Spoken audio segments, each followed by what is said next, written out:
That looks to be working. Yeah. And then I'm also gonna. Yeah, I hope so. Just don't want this.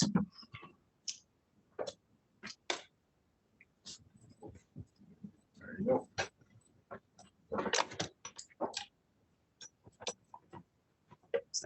All right. Go ahead and get started. Yes. All right. So this is my artifact. It's called FusionSim. It's the real-time cross-platform data-driven graph-based simulation engine with scripting capability. And I'm going to talk through sort of the development journey I took with this engine from just nothing to what it is today and the multiple builds that are available in the final artifact. So I'm going to go through the architecture, the adding of the scripting layer, the addition of like a desktop build of scripting, and then using it in practice. So to start, what problems is this engine designed to solve? So just to give some background on the project, this is a research project done on behalf of CAPTORS, which is the Center for Advanced Pathogen Threat Response and Simulation.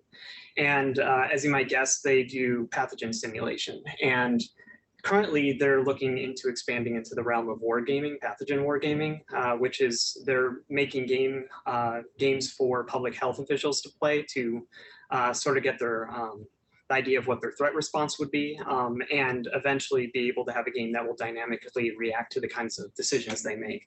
So an example of that is currently they have a game called the PSA game, the Pathogen Situational Awareness game, which is kind of like a guided questionnaire where they present scenarios of like ever increasing like pathogen peril, and then ask someone to rate their threat response.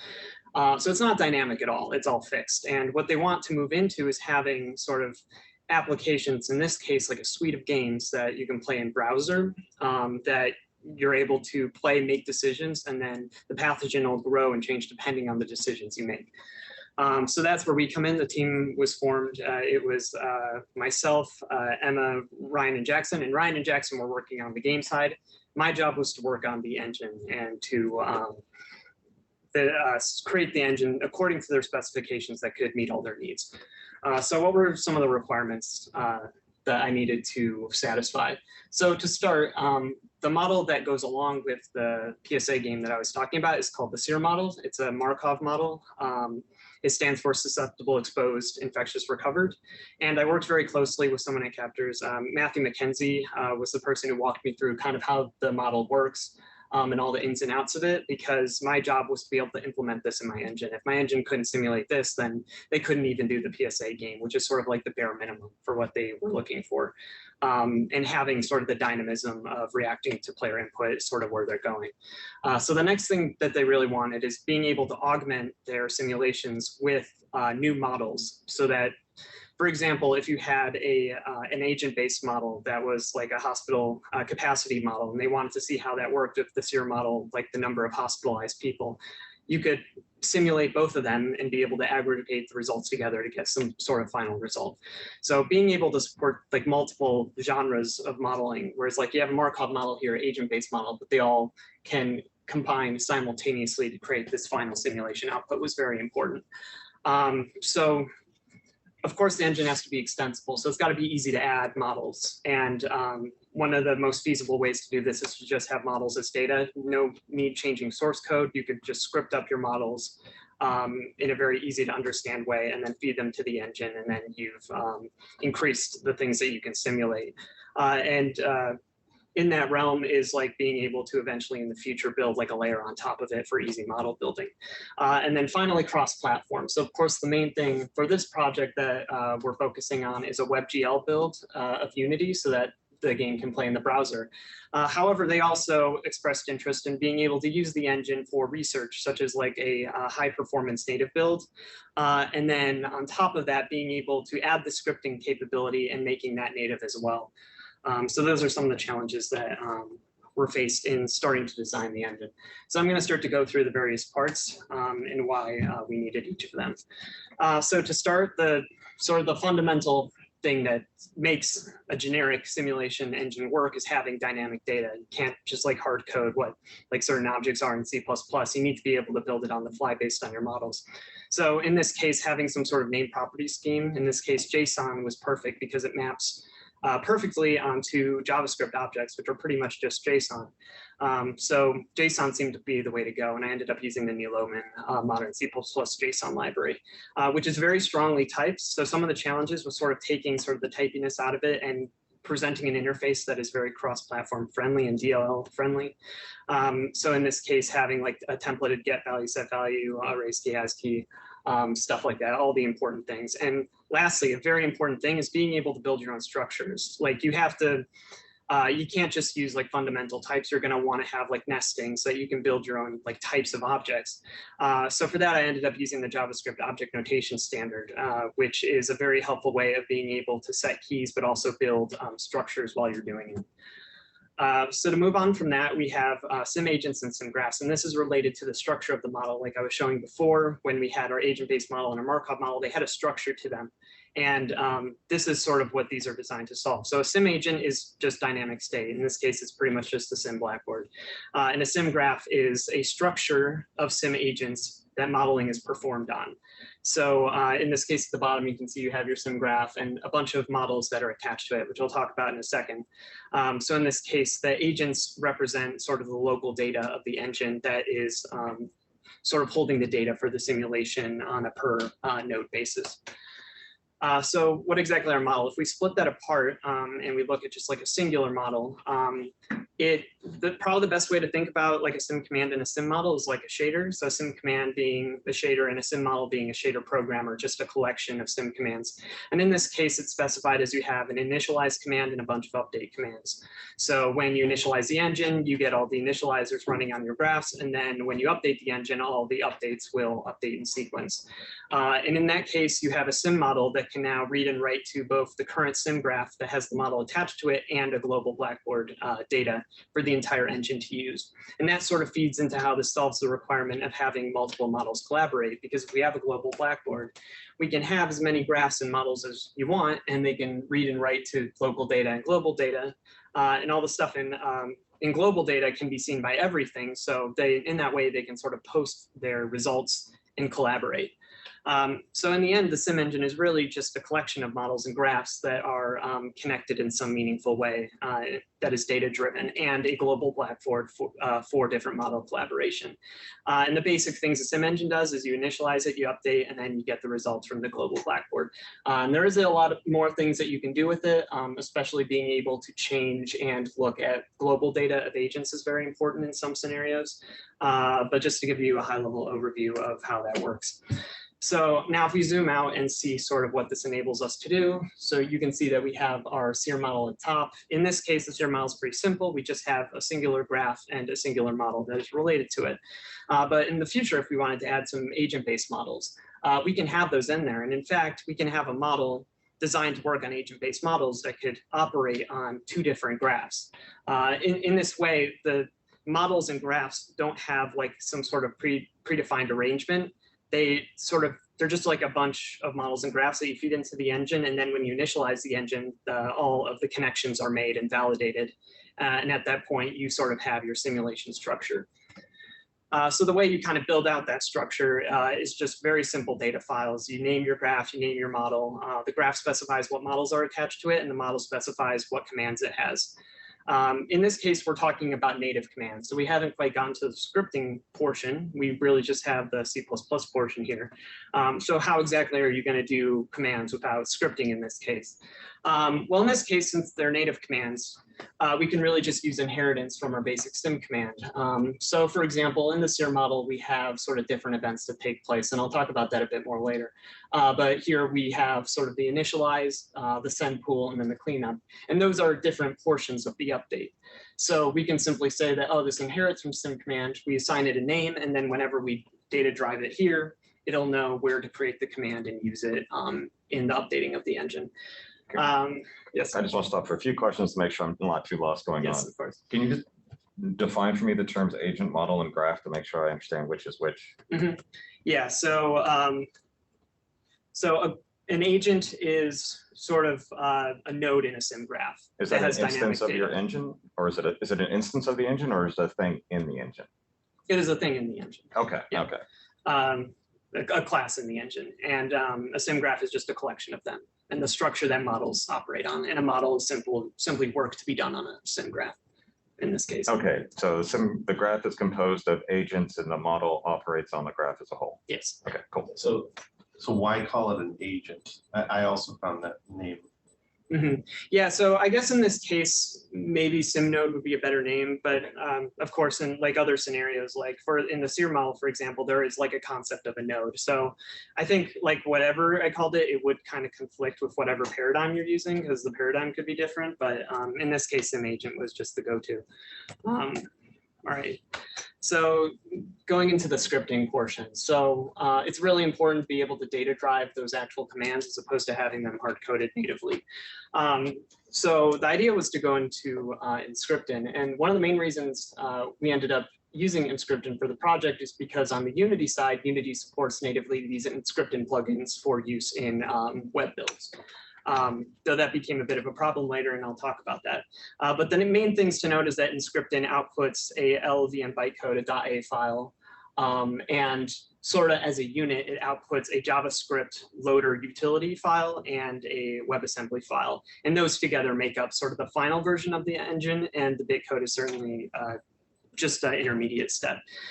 So just to show you sort of like some of the things that Emscripten allows us to do. So talking specifically about targeting Unity. So for Unity, if you're using it in editor, you need a DLL for the engine so that you can sort of just run it in a test environment. And that's very important for when you're actually building the game out. So it is very important to have a native version of the engine that is fully featured.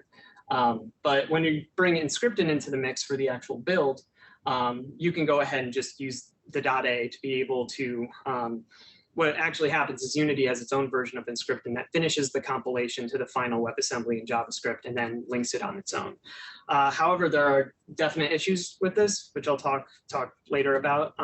But the main and final solution that we'll get to is that using that JavaScript and WebAssembly together as sort of the final version of the engine, we could simply say like, okay, Unity build out the whole thing, but then we'll make a Unity template that'll link it in a custom way. And then there's a JSLib plugin, which sort of bridges the gap between this is JavaScript in the build talking to Unity so that you can call those functions from Unity itself. So Emscripten's a really nice tool. It provides a really good tool for being able to map functions over called Emscripten bindings. And there are some challenges with Emscripten bindings. So for example, Emscripten bindings, you can't move over templates. JavaScript is not statically typed. It doesn't really know what to do with templates. So in this case, we do have to sort of disambiguate our get string, get bool, get float, and whatever extra types that we want to have. And then it also allows us to define sort of our classes so that we can have a JavaScript version of our C++ classes. And then also it helps us make our own custom vector types and allows us to return raw pointers. So if we have a function like a get blackboard, which returns a sim blackboard, as long as we've defined it in the Emscripten bindings, when we get that blackboard, it will get it as the JavaScript object if we allow raw pointers. And then of course, we'll be able to return our own custom list types if we simply specify them. So let's start talking a bit about how the engine sort of communicates between sort of the C++ world and the JavaScript world. And a really good example of this is file reading. Definitely want to do file reading on the engine side. However, it presents an issue because there's a different solution for file reading based on the platform. So in this case, we have the JavaScript part of our build, which has a bunch of really nice Emscripten provided utilities, but it also will include any of our engine defined JavaScript functions. It will simply copy them over. So C++ has Emscripten C++ has a really nice macro that allows you to, hey, you can write your whatever JavaScript functions that you're going to need. And now you can call it from your engine because the engine is going to become WebAssembly and the WebAssembly can use the JavaScript. So in this case, we can define our own console log and file read inside our engine that we would be able to use when we're running the game in web. So when we're talking about scripting, we're going to move away from our model of just having sort of string names of commands, and instead we're just going to provide file paths to the scripts that we want. So in this case, whatever our model init and update commands are, we'll just feed those in, our engine will save it off, and then Emscripten will simply run the script in its own interpreter. So now breaking down sort of how the JavaScript environment works and how we are actually able to use our engine in a JavaScript environment. So as far as Emscripten is concerned, there's only a couple of JavaScript environments that matter. You have a Node JavaScript environment, a web worker, a browser environment, and then a shell environment, which is just none of the above. And in this case, we're mainly concerned with Node and browser because the WebGL build of Unity is browser. And Node is what I use for testing because it's a very easy way to just like run JavaScript on the desktop. And Node.js is simply an application for, it's sort of a very advanced shell for being able to run JavaScript as a desktop, in a desktop application. So when we talk about JavaScript environments, each one provides sort of this global JavaScript object. And this is very important because when we move over here, it's like, we're talking about the script, it's like, what can the script actually access? Like, what context is the script running in? Well, it's running in the context of this broader JavaScript environment with this global object, which we can then utilize to be able to actually communicate between our engine and our scripts. So when we load the sim module, we use sort of the utilities provided in our JavaScript portion of the build, which will asynchronously load the WebAssembly and then call back when it's ready so that we know we can finally use our engine. And it has its own provided utilities for file reading in whatever environment it ends up finding itself in. That gives us access to all of the Emscripten bindings we did before, and then through our sim module, we can finally call all those functions that we were able to define. So that's great, but what about being able to access our actual instance of the sim engine in the model script? Well, if we simply put the sim engine in the global object, then everyone can see it. Our app can see it, our model scripts can see it. So that allowed me to be able to make a create engine EMJS function, which would create the engine and then place it in there automatically. So I talked a bit about the JSLib and .a, and this was a very interesting challenge. Why can't we use the .a? This was like the original reason we ended up using Emscripten. Well, the problem with the .a is that Emscripten does, or Unity does the final compilation step. So it hides all of the module information when it actually gets compiled. So at that point, I'm not able to complete the step where I place the sim engine in the global JavaScript object. There's just no way to do it because Unity doesn't expose the module. So JSLib provides the perfect solution because you're just customly making that connection after the build has already been made, and then providing the communication channels yourself. So that solved that issue pretty well. All right, so we talked a bit about the scripting, but like I said before, if you're using Unity editor, we need a DLL for the Unity editor, and it should be the same engine as the engine that has scripting. Otherwise, we have two different engines that operate in two completely different ways. So that's the first reason why we need like a full native engine support.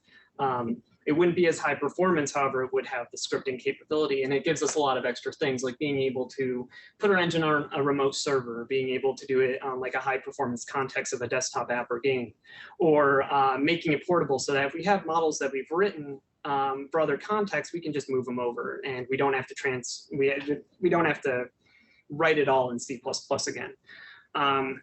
So that brings in V8.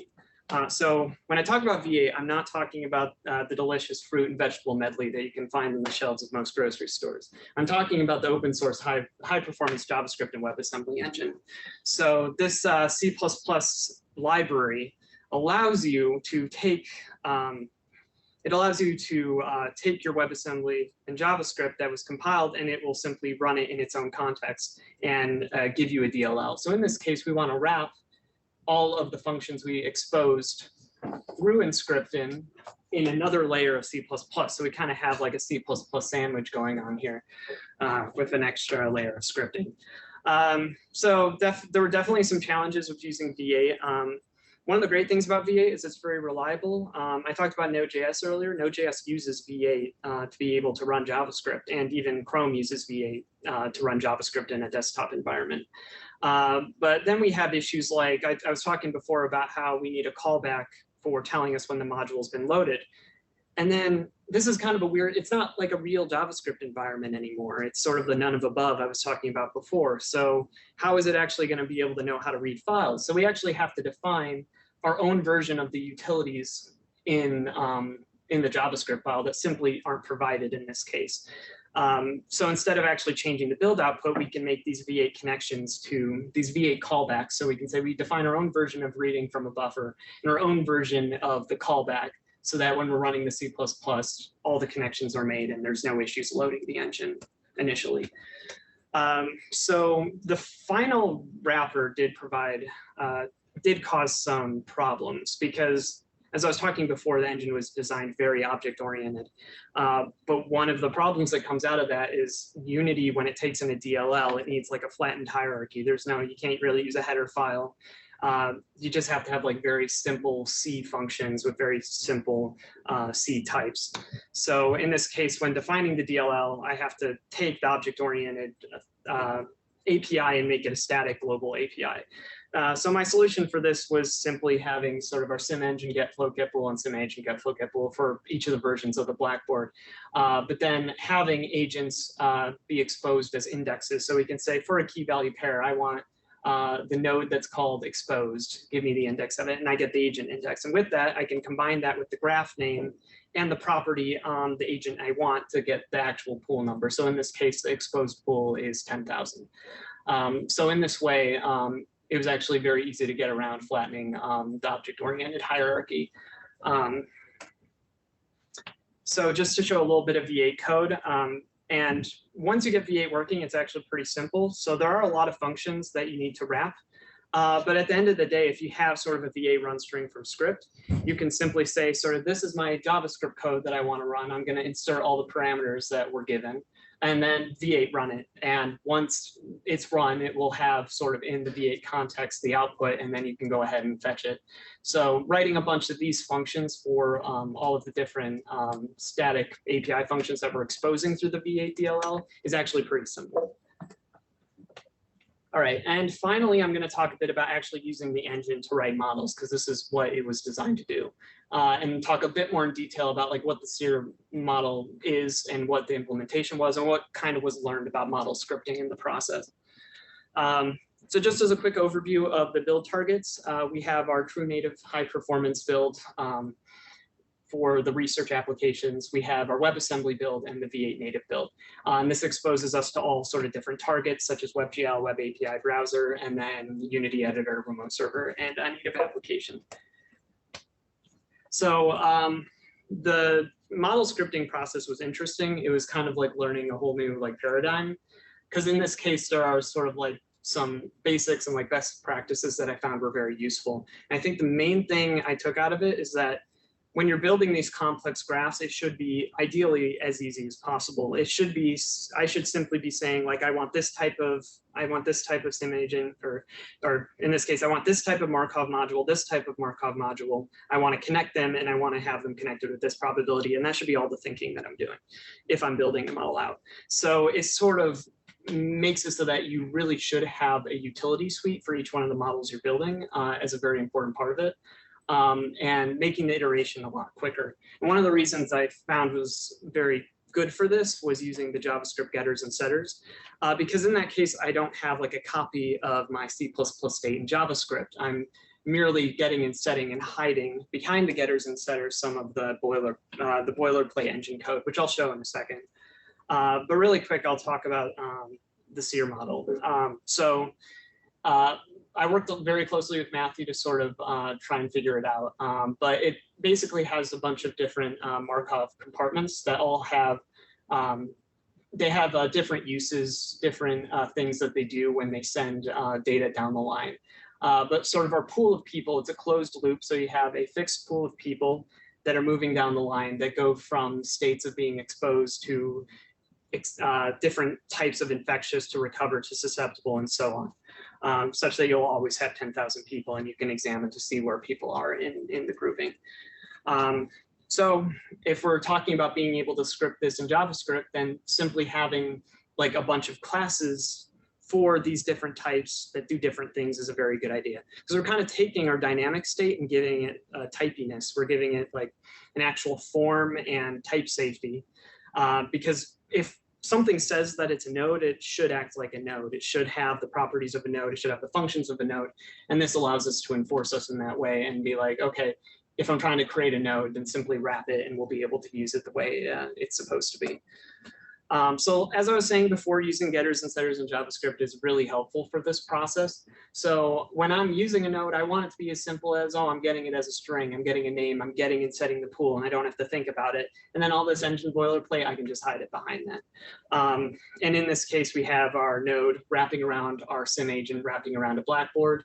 And then our JavaScript outer node is defining all these different functions for the actual functionality that it will be performing inside the model.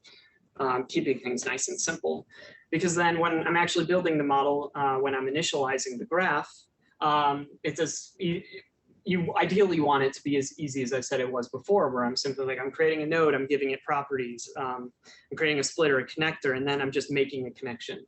And that made, once I had all those tools in, building out the entirety of the graph was very easy.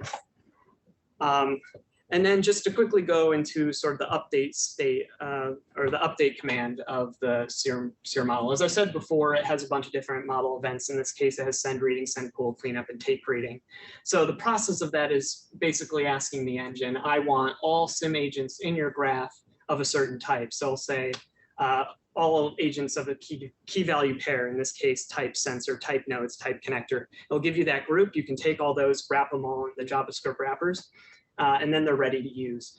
Probably the best case scenario for this is being able to have some sort of event system. But in this case, I kept it simple, and I was basically like, all the things that send a reading, I'm just going to loop through them and have them send their readings. So in this case, sensors send and take readings, nodes send, pools and clean up, and connectors just clean up.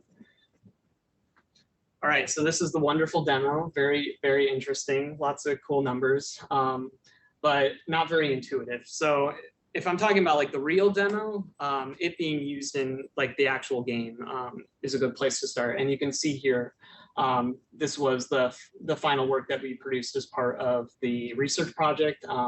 Jackson and Ryan did a really great job working on connecting the engine up and giving a really nice interface for the person to use and simulate. And you can see there in the center, it's simulating something that seems to be working. So we can dig into that a bit more. So this is just the full graphing simulation results that I ended up having. And I started cross-checking them against Matthew's output to make sure that the model was the same. Because I'm really, with this, I'm just trying to prove that these complex models that Captors is creating, we can use the engine to simulate them. And in that case, it would work perfectly for their needs. So you can see here, it kind of makes sense what's going on. This is just the susceptible, exposed, recovered, but you have your susceptible. It has a very strong dip because you start with one person exposed. As people start getting exposed, the exposed jumped up, they start filtering into infectious, and then the recover grows. And then since people are dropping into susceptible, but quickly cycling back through. If we look at sort of the infectious categories, we can split them up and see like the different hierarchies from asymptomatic, symptomatic, hospitalized, and critical. And then if I actually start comparing them with Matthew's stuff, they actually look pretty close. We have the same sort of division of the susceptible and recovered. And when I go into sort of the smaller details of the numbers, you can see that the graphs pretty much match up on all the same things, on the net gaining of the critical, asymptomatic, hospitalized, and then the symptomatic hospitalized aggregates are looking exactly the same. So in the end of the day, it was pretty seamlessly able to handle the model that I had been given. So what is the future of the engine in my mind? So definitely having a lot of improved engine utilities. So the engine is, at this point, it's pretty bare bones because it's really just trying to accomplish like the simple goal of being able to simulate these models. However, in the future, you could have general purpose engine utilities for like different types of modeling. And in that case, that would greatly help in the building of different models and the scripting. In the future, because this engine is designed for multiple models and multiple graphs, that will be something that will certainly take place to really push that to its limit. Engine maintenance is really important because most of this research project was like a proof of concept, like be able to prove that you can meet all of those requirements at the beginning. A lot of my focus was on just being able to prove it out. And along the way, like for example, the engine still, if you're feeding it like invalid data, the engine is going to crash and not work because it hasn't really been designed to be bulletproof. And in this case, you're eventually going to want a pretty bulletproof engine, especially if you have this giant stack. And if something goes wrong, you have no idea where the issue was. That's something you definitely don't want. And then finally, just having optimizations and multi-threading, having sort of ways for the engine to support more high performance simulations would be very important for the future, especially for those high performance research purposes. So that's pretty much the artifact. Do you have any questions? I got plenty. Okay. Gonna get you to define some more terms for me first, or verify some things for me. Is a splitter an agent? A splitter is, so in the context of the SEIR model, it's a Markov module. It's okay. Yes, but it is a sim agent in the engine. Okay, cool. So it's That's an instance of the sim yeah, agent. good. Yeah, I wanted to know what it equated to in your. When you say, so the diagrams of the SEIR model, does that correspond to your definition of a model or a graph? Not at all, because the model and the graph is just supposed to be generic. Mhm. That's But really like, yeah. If you were to implement the SEIR model like that big diagram in your engine, which one of those would it be, if any?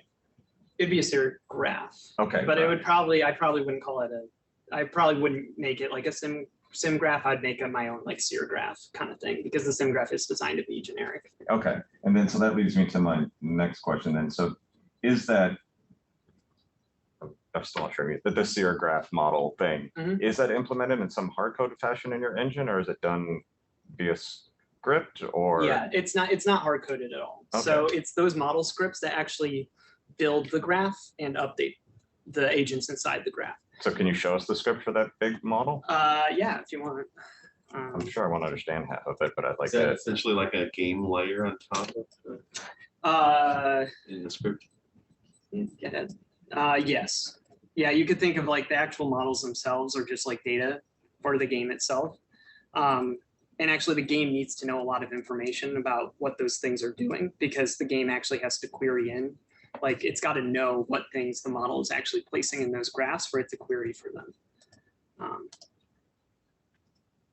So I can start the update one because it's a lot simpler. Yeah, I just want to get it like, actually it's not as big as I thought. It's only a couple of pages. Is that right? Well, yeah, this one is very short because all it's doing is calling these functions, which I define elsewhere. Oh, okay. So like in the init command, this is sort of where I define sort of all the different Markov module types, all their properties, all their functions and stuff. But really the real meat of it wait, is, that is a huge script file, isn't it? yeah, the real meat of it is here. Because what this initialize command is doing is it's building the graph. Okay. So the graph doesn't exist. The graph is merely a container, and the model is the thing that places things into it for the simulation to occur. And then in that way, that keeps it generic. And then so inside your code, the C++ code that you wrote, it's very generic graph processing. And is it? Yeah.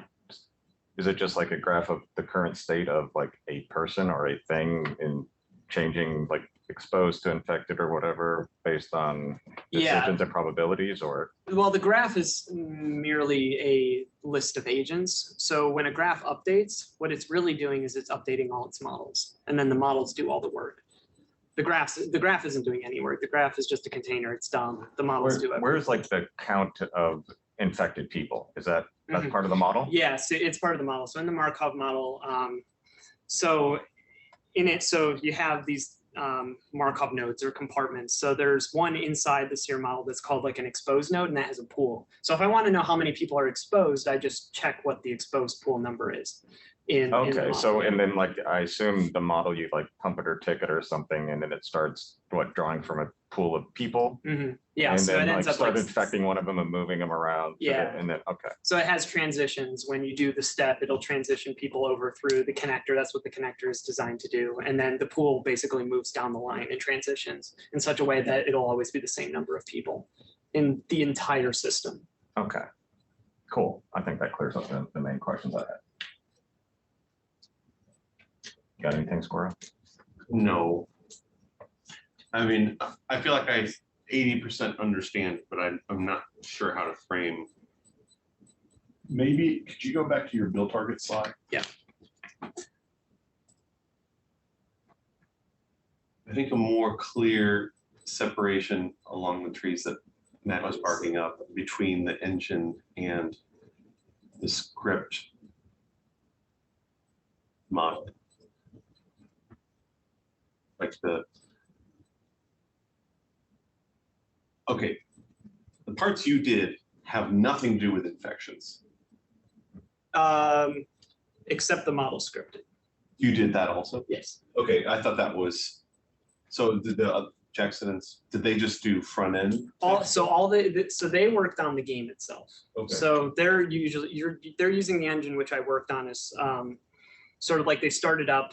I give them the script files, so they run it with the script, and what they're doing is just querying it. They're ticking it. They're ticking it, Right. and also they have the opportunity to change it, like they can change values within it so that the simulation changes. And on that, but on the engine side, it's totally agnostic to any problem space. In fact, it's very dumb. Mhm.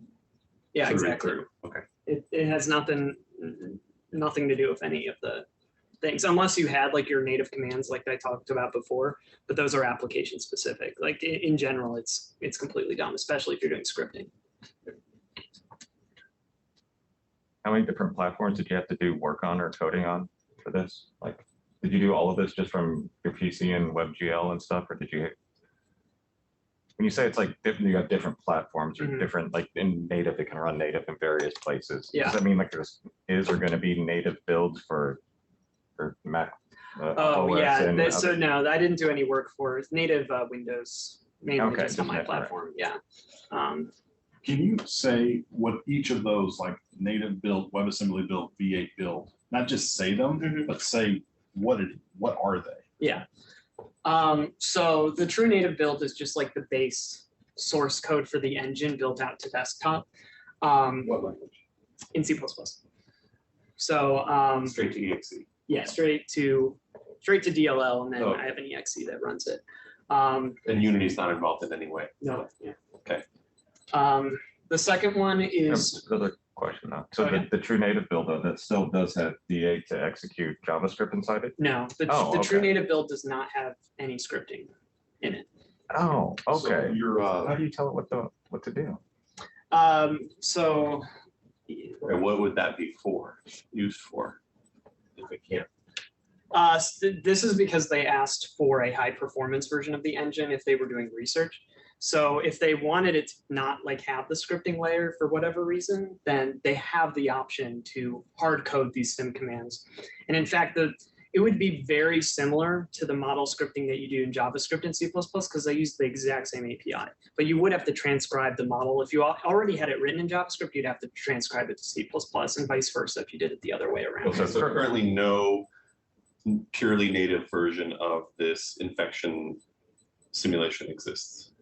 Yeah, it's actually, I started building it, as you could see here. Oh, it so- doesn't even exist yet. Oh, what do you mean? there you go. Let's say this question. The pure native version of the simulation Of or the disease simulation. that does not exist now. Is that That's true? all in JavaScript, and the pure native one can't run, doesn't support the JavaScript, so Oh, we yeah, use this disease Yes. simulation the for just the pure stripped yes, down. exactly. You can't use the scripts that are written, yeah. This was a process, right? You actually were building on one example, had some stuff built, and then added on another layer. Yeah. So there was a portion of the SEIR model implemented in this. Yes, I see an earlier version. yes, yeah, Okay. exactly. And a proof of concept that it could be done. Mhm. Got it. Okay, can you go back to the screen Corey was asking you about? The builds. Yeah. Yeah. So the WebAssembly build is a build of the engine using Emscripten to WebAssembly and JavaScript, which sort of together make up that build. So your project outputs .js and WASM, and then Yes. Unity can suck those in. Yes. Or not just Unity. Well, yeah, you can use them in any sort of JavaScript context, like a web API or browser. Right, okay. Does it, Then why use Unity at all? I still don't. Because as part of the research project, they requested a Unity application, a Unity WebGL build. With the intent of targeting other platforms, or why even bother with Unity? You can go straight to web. I think you need to be clear, you built a simulation engine. Yeah. That is a component of a larger project. Mhm. That wasn't the game. That was just the simulation engine. Yeah. So the Unity component, the reason why I focused on it is because I had a requirement to have it work with Unity, and I had to prove out that it could work with Unity. However, for my part, the engine is really just outputting to JavaScript and WebAssembly. when you say it outputs to those, is there actually like a C++ executable somewhere that interfaces with JavaScript somehow, or It parses Transpiled. Transpiled. code. Yeah, Transpiled. which I'm pretty sure is a made up word, by the way. Transpiling, when I saw that, I was like, what? Mostly into assembly. JavaScript is like. Okay, so it doesn't, Yeah. your code doesn't, it compiles directly to this JavaScript and WASM, whatever it is, I'm not familiar with. Giant WebAssembly binary with a JavaScript main. What does that compilation, like, is that from Visual Studio? Is that from another tool that compiles to C++ to that? There's a Emscripten plugin for Visual Okay, so Studio. Emscripten does that. Yeah. Gotcha. Emscripten. And so that lets it run as JavaScript, and is the ability to feed in JavaScript for scripting independent of whether or not it is running as JavaScript? I would say it lets it run as WebAssembly that the JavaScript Okay. executes. I think it's, yeah. Sure. I think I kind of got it. And then what is V8 native build? What is that? So this is this is a separate DLL to the true native build DLL, which is a wrapper around the WebAssembly build. So after you have the WebAssembly output, which is the WebAssembly and JavaScript file, you load that into V8, and V8 can run it, and then you can call those functions. And in that way, you can build a DLL around V8, loading the WebAssembly, and make it a DLL that calls all of the engine functions. But when it calls the engine functions, it's calling them through V8, which calls the WebAssembly, which calls all the functions that were defined in that build. But it can be run locally in Windows. Yeah. Again. And in the Unity editor.